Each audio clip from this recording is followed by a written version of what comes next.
Let's take this on. Let's speak to Matthew Driskill, who's the editor of Aviation, which is a monthly magazine. Joins us by Skype from Singapore. Matthew, this has been a spectacular faux pas, to say the least, by United. How bad is this for United and their business? Well, this is a master class in what not to do in terms of public relations, and it's amazing. In the last few weeks, we've had at least three major public relations gaffes. You had Pepsi with its commercial that appeared in the United States. We've got the United problem this time, and then you've got Sean Spicer, who was just quoted, but you have him when he made his comment about the Holocaust, which is unfortunate. So if I was a teacher of public relations, these are what we call prime teaching moments. I think the one thing to keep in mind, United is probably about the fourth largest U.S. carrier. It is going to pay a price. It's already lost about $800 million to $1 billion in market cap. People are going to be canceling tickets, but it probably will survive once it learns how to make things right. Right, because I guess in a sense, United's too big to fail, isn't it?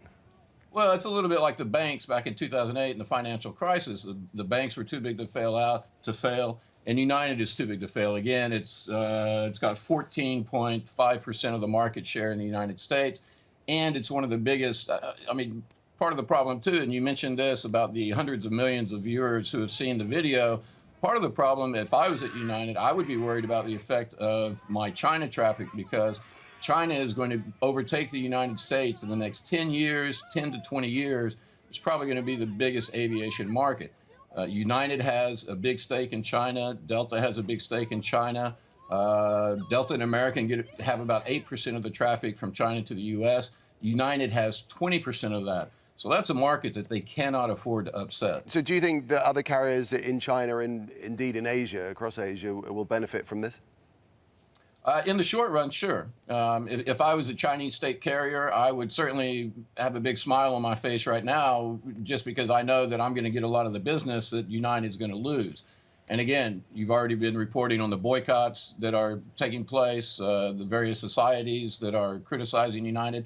So there's going to be a lot of business that's going to go to some of those carriers who are already ramping up their product. They're spending more on new airplanes. They're spending more on better interiors, better in-flight services, just to try to take market share from the American airlines that are pinning their hopes on future travel in China. Well, certainly an amount of brand rebuilding to be done for United. Matthew Driskill, we appreciate that. Thanks a lot. Thank you.